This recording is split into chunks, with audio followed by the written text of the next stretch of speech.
వాల్మీకి విరచిత శ్రీమద్ రామాయణ కావ్యంలోని వివిధ ఘట్టాలను సుందర దృశ్యాలుగా కనులకు విందుగా శిల్పాలలో ఆవిష్కరిస్తూ భక్త జనావళికి ముక్తిని ప్రసాదించడానికి రూపుదిద్దుకున్న దృశ్య శ్రవణ మాలికయే పవిత్ర క్షేత్రం రామనారాయణం శ్రీమద్ రామాయణ ప్రాంగణం. విజయనగరం జిల్లాలోని 4 పర్యాటక కేంద్రాలలో భారీ స్థాయిలో యోగా ప్రదర్శించాలని రాష్ట్ర ప్రభుత్వం నిర్దేశించింది.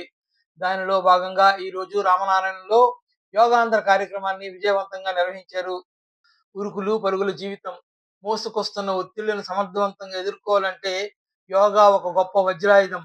మానవ జాతి మనుగడకు వందల ఏళ్ల నుంచి తోడ్పడుతున్న తారక మంత్రం యోగా. సంపూర్ణ ఆరోగ్యం, ప్రశాంత జీవనం యోగాతోనే సాధ్యం. సనాతన భారతీయ సంస్కృతికి యోగా విద్య ప్రతీక. ప్రపంచానికి భారత్ అందించిన గొప్ప వరం యోగా.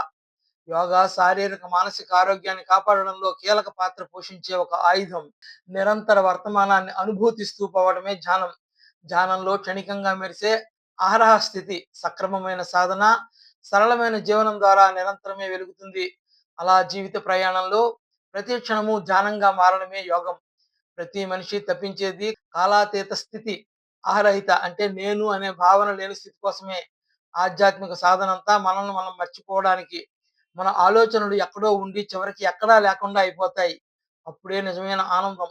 ధ్యానం చేస్తున్న వ్యక్తిని గమనిస్తే బయట ప్రపంచంతో మొదలై దాని తాలూకా ఆలోచనలు, తాను ధ్యానం చేస్తున్నాననే స్పృహ, ఎంచుకున్న ధ్యాన వస్తువు ఇలా క్రమంగా అన్ని లయమైపోయి చివరికి ధ్యానించే వ్యక్తి కూడా మాయమయ్యే సమాధి స్థితి వస్తుంది.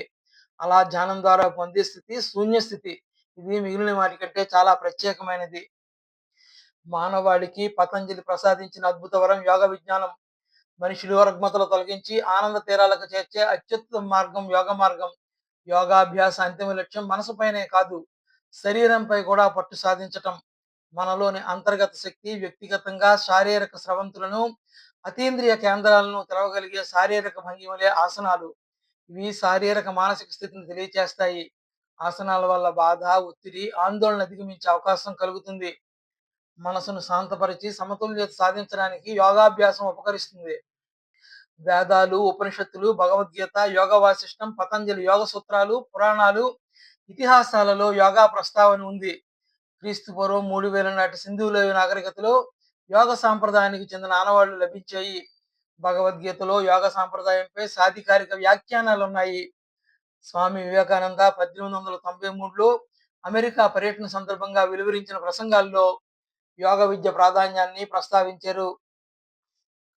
ఆధ్యాత్మిక పురోగతి కూడా యోగ ఫలమే. దేహం, మనస్సు, భావోద్వేగాలను సమన్వయపరచడమే యోగా లక్ష్యం. పతంజలి ప్రతిపాదించిన అష్టాంగ యోగంలో యమము, నియమము, ఆసనము, ప్రాణాయామము, ప్రత్యాహారము, ధారణ, ధ్యానము, సమాధి అనేవి ప్రధాన అంశాలు. యమ నియమాల ద్వారా చెడు ఆలోచనలు, ప్రేరణలు నియంత్రించడం, సదాలోచనల దిశగా మనసును మరలించటం, మంచి అలవాట్లను అలవరుచుకోవడం సాధ్యపడుతుంది. ఆసన ప్రాణాయామాల ద్వారా దీర్ఘకాల ధ్యానానికి కావలసిన భంగిమలు, లయబద్ధమైన శ్వాసక్రియను అభ్యసించవచ్చు. ప్రత్యాహార ధారణల ద్వారా విషయలోలత్వం కలిగించే వస్తువులపై నుంచి ఇంద్రియాలను మరచి ఏకాగ్రత పెంచుకోవచ్చు. నిరంతర ధ్యానంతో మనసును ఆత్మలో లయం చేసుకోవడం సాధ్యమవుతుంది. తాబేలు తన అవయవాలను లోనికి ముడుచుకున్నట్లు యోగులు ఇంద్రియ విషయాల నుంచి మనసును మరల్చుకొని అంతర్ముఖులు కావాలి. ఆ స్థితికి చేరినప్పుడు గాలికి రెపరెపలాడే దీపంలా కాకుండా స్థిరంగా ఉంటుంది మనస్సు. యోగాభ్యాసం చేసేవారు నిత్యం ప్రశాంతంగా కనిపిస్తారు. కర్మయోగి, భక్తి యోగి, రాజయోగి, జ్ఞానయోగి అందరూ కూడా నిశ్చలంగా ఉంటారు. ఉద్యోగాలకు లోనవక, ప్రలోభాలకు లొంగక మనసును ఆ సర్వేశ్వరుడిపై లగ్నం చేసి ఉంచటం యోగి యొక్క లక్షణం.